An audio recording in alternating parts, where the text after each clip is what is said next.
Number देना चाहता हूँ और आप बताना आपको ये कौन सा प्लेयर लगता है। इस प्लेयर ने रियल मैड्रिड के 23-24 सीजन के चैंपियंस लीग कैंपेन में 10 गोल्स मारे थे, 4 असिस्ट करे थे सिर्फ 13 अपीयरेंसेस में। 10 गोल मिडफील्ड में से, चैंपियंस लीग में और एक सीजन में। That is more goals than the person whose entire job is to put the ball into the net. उसका नाम है जूड बेलिंगम। वो सिर्फ 20 साल का है और मिडफील्ड पोजीशन में खेलता है, और वो ऐसी चीज़ें करता है जो कि कोई मिडफील्डर करना ही नहीं चाहिए। और उसका actual reason, the real reason, बहुत ही इंटरेस्टिंग चीज़ है फुटबॉल की। अब ये समझने के लिए कि बेलिंगम इतना स्पेशल क्यों है, आपको ये समझना पड़ेगा कि मिडफील्डर्स का काम क्या होता है गेम में। क्योंकि बहुत अच्छे फुटबॉल फैंस को ये नहीं पता होता है कि मिडफील्डर्स का रोल क्या होता है। ट्रेडिशनल मिडफील्डर्स के ये 3 काम होते हैं। पहला, बॉल को विन करना जब आपकी टीम बॉल लूज कर देती है। दूसरा, अटैकर्स को फाइंड करना, फुल बैक्स को फाइंड करना और एक्यूरेट पासेस निकालना। और तीसरा, डिफेंसिव कवर देना जब आपकी टीम आउट ऑफ शेप होती है। आप ये नोटिस कर रहे हो कि इनमें से किसी में भी मिडफील्डर का काम ये नहीं है कि गोल स्कोर करे वो, ये सिर्फ स्ट्राइकर का काम है। बॉक्स में लेट अराइव करना और फिनिश करना, ये नंबर 10 का काम होता है। सेंटर मिडफील्डर का काम सिर्फ यही होता था कि वो टीम का इंजन रहता था, कभी उसे थकना नहीं होता था और बिल्कुल रिलायबल रहना होता था। और कैजुअल फैंस के लिए तो इनविजिबल रहता था। हिस्ट्री के सबसे ग्रेटेस्ट मिडफील्डर्स भी, जैसे मैकेलेली, पिरलो, बुस्केट्स, इनका नाम भी गोल स्कोरिंग लिस्ट में नहीं आता था। इनकी पोजीशनिंग अच्छी थी, इनकी गेम डिसीजन अच्छा था, पास कंप्लीशन रेट अच्छा था, प्रेस रेजिस्टेंस थे। और इसमें से कोई भी बेलिंगम जैसा नहीं था, क्योंकि बेलिंगम ने जिस तरीके से ये माइंडसेट को शैटर करा है ना, बहुत ही माइंड बॉन्कर्स है ये। बेलिंगम ये सब चीज़ें करता है जो कि कोई मिडफील्डर वर्ल्ड फुटबॉल में इतने लेवल पे नहीं कर सकता, उतनी कंसिस्टेंसी पे नहीं कर सकता है। वो ये चीज़ें करता है जो कि कोचेस कहते हैं थर्ड मैन रन। इसको थ्योरी में समझना तो आसान है, लेकिन एग्जीक्यूट करना बहुत ही मुश्किल है। बॉल गोलकीपर के पास होती है, वो पास करता है सेंटर बैक को, जो कि होता है प्लेयर 1। और फिर वो पास करता है मिडफील्ड को, जो कि ड्रॉप करता है डीप रिसीव करने के लिए, और वो होता है प्लेयर 2। और तभी जब ये पास हो रही होती है, जब सब डिफेंडर्स का ध्यान बॉल पे होता है, बेलिंगम अपनी रन बनाता है बिल्कुल बॉक्स के अंदर डीप से। कोई प्लेयर देखता ही नहीं है उसे अराइव करता हुआ, और परफेक्ट थ्रू बॉल और गेम फिनिश। इसका रीज़न प्योर ह्यूमन साइकोलॉजी है। हम सबको पता है कि हम एक बारी में सिर्फ एक ही जगह देख सकते हैं, कोई दो जगह तो देख नहीं सकता एक बारी में। और डिफेंडर्स को दो चीज़ें ट्रैक करनी होती है, उनका अपोनेंट और बॉल को। इसलिए जब डिफेंडर्स बॉल को देख रहे होते हैं तो उनका काम होता है कि वो साथ में अपोनेंट को भी देखें, और जब वो अपोनेंट को देखते हैं फिर उन्हें बॉल को देखना होता है। इसलिए वो दोनों काम जल्दी जल्दी करते हैं। और जब भी वो बॉल को देखते हैं तभी बेलिंगम अपनी रन बनाता है बॉक्स के अंदर, और जब तक वो देखते हैं बेलिंगम उनके पीछे निकल चुका होता है। अब बहुत सारे मिडफील्डर्स ये चीज़ नहीं कर पाते हैं। इसके दो रीजंस हैं। पहला रीज़न कि वो इतने फिट इनफ नहीं होते हैं कि वो 20 बार ये कर सकें मैच में। और दूसरा कि वो टाइम नहीं कर पाते हैं अपनी रन को, क्योंकि इस रन को टाइम करने के लिए बहुत लेवल ऑफ इंटेलिजेंस चाहिए, जो कि सालों बाद आती है। लेकिन बेलिंगम 20 साल का होते हुए ये चीज़ें परफेक्टली कर लेता है। लेकिन थर्ड मैन रन, वो तो एक सिर्फ पार्ट है एक स्टोरी का। अब मैं आपको दूसरी चीज़ बताता हूँ जो बेलिंगम हर एक गेम में करता है, जो उसको अनडिफेंडेबल बना देती है। वो बॉक्स में लेट अराइव करता है। अब ये सुनने में तो ऑब्वियस लगता है, लेकिन उसकी रन की टाइमिंग ही सब कुछ है। वो स्प्रिंट नहीं मारता है बॉक्स में और वेट करे वो बॉल का वहाँ पे। वो अपनी टाइमिंग ऐसी रखता है कि जैसे ही वो वहाँ पे लैंड करे, बॉल उसके पैरों में हो, कीपर को सेट होने का टाइम ही ना मिले, डिफेंडर को रिकवर या फिर ट्रैक करने का उसको टाइम ही ना मिले।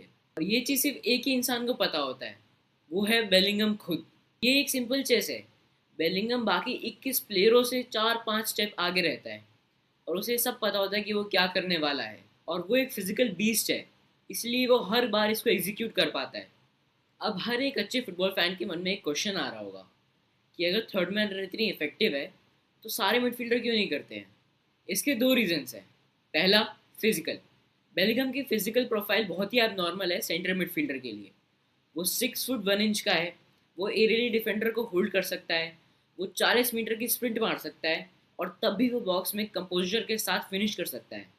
और बेलिंगम ये सिर्फ एक बार नहीं करता गेम में, वो पूरा 90 मिनट्स करता है ये। चैंपियंस लीग और ला लीगा के सीजन को कंबाइन करके भी वो पूरी बार करता है ये। एक एवरेज मिडफील्डर की प्रोफाइल सिर्फ यही होती है कि उनका एंड्योरेंस स्ट्रांग होता है और वो टेक्निकली प्रिसाइज होते हैं। उनके पास explosive box to box running नहीं होती, ना ही उनके पास एरियल डोमिनेंस होता है, ना ही क्लिनिकल फिनिशिंग होती है। लेकिन बेलिंगम का फिजिकल प्रोफाइल एक नंबर 9 के ज़्यादा क्लोज है रादर देन नंबर 8।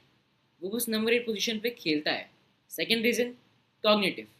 आपको थर्ड मैन रन मारने के लिए पता होना चाहिए कि बॉल कब आने वाली है, स्पेस कहाँ क्रिएट होने वाली है, डिफेंडर कब ट्रैक करेगा, आपको कौन से मिली सेकेंड पे अपनी रन मारनी है। क्योंकि अगर आपने रन जल्दी शुरू करी तो डिफेंडर आपको देख लेता है, और अगर लेट शुरू करी then the moment is gone. इतनी high level of game reading सिर्फ 20 सालों में बहुत ही एक्स्ट्रॉर्डिनरी है।